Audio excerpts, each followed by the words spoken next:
សូមតាំងចិត្តអនុមោទនាថ្ងៃឧបោសថសីលថ្ងៃ15រោចខែវិសាខពុទ្ធសករាជ2568ក្នុងឱកាសនេះដែរខ្ញុំប្រកាសណានាងខ្ញុំមានសទ្ធាជ្រះថ្លាសូមលើកយកនៅព្រះធម៌សូត្របទដែលមានចំណងជើងថាបូជាភួងបុប្ផាដ៏ល្អស្រស់មកចែកជាធម្មទាននៅក្នុងពេលនេះ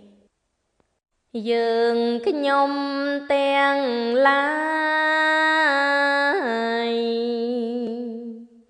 មានសន្ធាបង្គំវន្តាព្រះសាស្តាទ្រង់មានព្រះគុណដ៏អង្ចាខ្ញុំសែនជ្រាំងថ្លាលៃច័ន្ទចែងបូផាទាំងឡាយដ៏ល្អស្រស់ប្រសើរទាំងអង្គទីនេះឯងសូមថ្វាយដោយស្មោះចិនកោតក្រែងនៅត្រង់កន្លែងពុទ្ធមេតាសូមបីព្រះអង្គទ្រង់នឹមពៀនស្ដេចមិនធរមាននៅយ៉ាងណាតែចិនខ្ញុំម្ចាស់នៅជ្រាំងថ្លាបានយកបូផាមកបូជា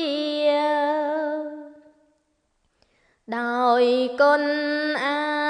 នុភាពនៃ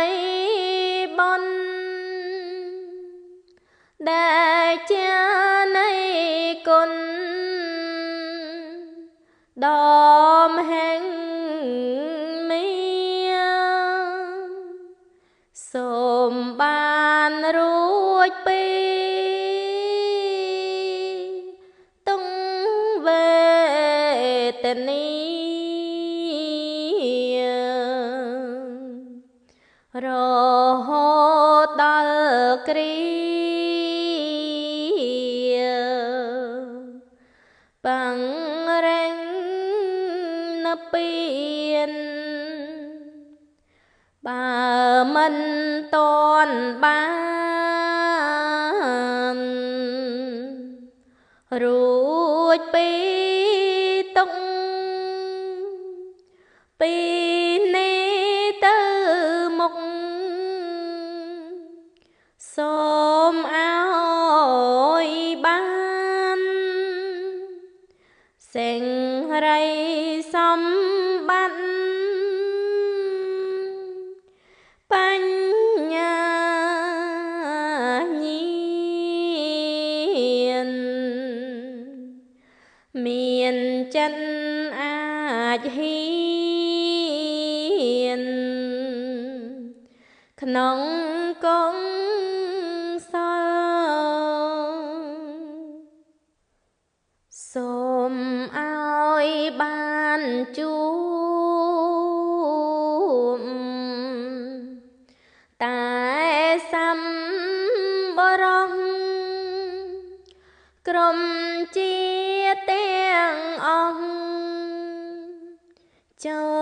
លឲ្យដល់សម្មាទិដ្ឋិលើកដំកល់ធ្វើការកុង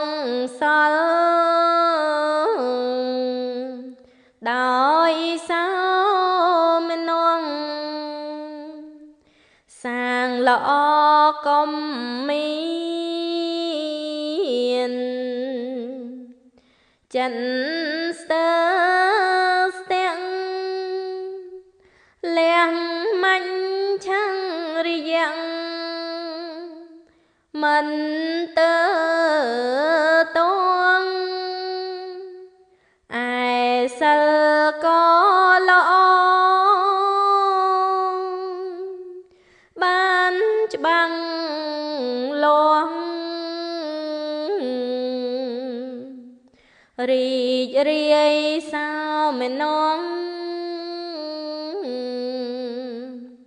រួចពីទុកម្យ៉ាងសូ